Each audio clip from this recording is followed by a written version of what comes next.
ராம் ராம். இன்றைக்கி நம்ம ராமாயணத்துலேருந்து ஒரு நல்ல நிகழ்வை பார்க்க போகிறோம். உங்கள் எல்லாருக்குமே தெரியும், ராமர் அவர்கள் 14 வருஷம் வனவாசம் இருந்தார். அதற்கப்புறம் ராவணனை சம்ஹாரம் பண்ணிவிட்டு அயோத்திக்கு திரும்பி வரார். திரும்பி வந்ததுக்கப்புறம் ஒரு நல்ல நாள் பார்த்து அவர் ராஜாவை பதவியேற்க போகிறார். அந்த பதவியேற்கிற அன்னைக்கு அயோத்தியே திருவிழாவாக இருக்குது. பெரிய ஒரு தீபாவளி லெவலுக்கு அவள் எல்லாரும் கொண்டாடின்னு இருக்கா. அப்போ ராமபிரான் அவர்கள் அரண்மனையை நோக்கி பதவி ஏற்கிறதுக்காக போயின்னு இருக்கார். அப்போ அந்த என்ட்ரன்ஸ் முனையில் இருக்கிற ஒரு காவலாளி எல்லாருமே ராஜா வாழ்க மகாராஜா வாழ்கன்னு சொல்லிட்டு இருக்கும்போது இந்த பர்டிகுலர் காவலாளி ராமபத்ரா வாழ்க அப்படிங்கிறார். இவருக்கு ஒரே ஆச்சரியமாக இருக்குது. திகைப்போட அவன் கிட்ட போய் அவன் தோள் மேலே கையை வச்சு என்ன சொன்னேன் அப்படிங்கிறார்.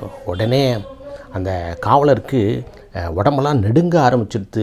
நம்ம மகாராஜா வாழ்கன்னு தானே சொல்லியிருக்கணும், இப்படி ராமபத்ரா வாழ்கன்னு தப்பாக சொல்லிட்டோமே, என்ன தண்டனை கிடைக்க போகிறதோ அப்படின்னு உடம்பெல்லாம் நெடுங்கிறது.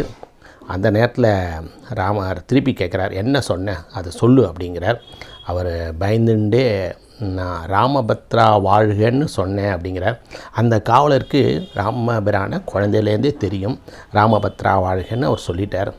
அப்போ ராமர் அவர்கள் கைகூப்பி நின்று கொண்டிருந்த அந்த காவலனின் கையை ரிமூவ் பண்ணிவிட்டு ரொம்ப சந்தோஷம், எங்கள் அப்பா தசரத மகாராஜா என்ன ராமபத்ரான்னு தான் அன்பாக ஆசையாக கூப்பிடுவார். தினம் ஒரு நாளைக்கு 1000 வாட்டி என்னை ராமபத்ரா ராமபத்ரான்னு சொல்லுவார், கூப்பிடுவார். இன்றைக்கி நீ ராமபத்ரான்னு கூப்பிட்டோன்னையும் அப்பா இல்லாத நேரத்தில் எனக்கு அப்பாவோட ஞாபகம் வந்தது. இனிமேல் நீ என்ன மகாராஜாலாம் கூப்பிட வேண்டாம், ராமபத்ரானே கூப்பிடு அப்படின்னு சொல்லிவிட்டு அரண்மனை உள்ளே நுழையிறார். எப்பேற்பட்ட ஒரு பாக்கியம் அந்த காவலனுக்கு கிடச்சிருக்கு பார்த்தீங்களா. காவலாளியோட கண்ணெல்லாம் கலங்கிடுத்து. இந்த காவலாளியோட கண்கள் மட்டுமா, இந்த நிகழ்வை கேள்விப்பட்ட படித்த எனக்கும் கண்ணெல்லாம் கலங்கிடுத்து. ராமருங்கிறது அன்பு தான்.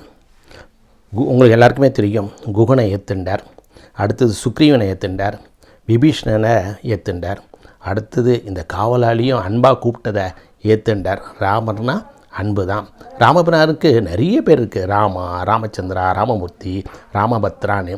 அவரை எப்படி வேணாலும் கூப்பிடலாம், கூப்பிட்டா அன்பாக ஓடி வருவார். ராம் ராம். உங்களின் ஆன்மீக பயணத்தில் சித்ரா பாலசுப்ரமணியன்.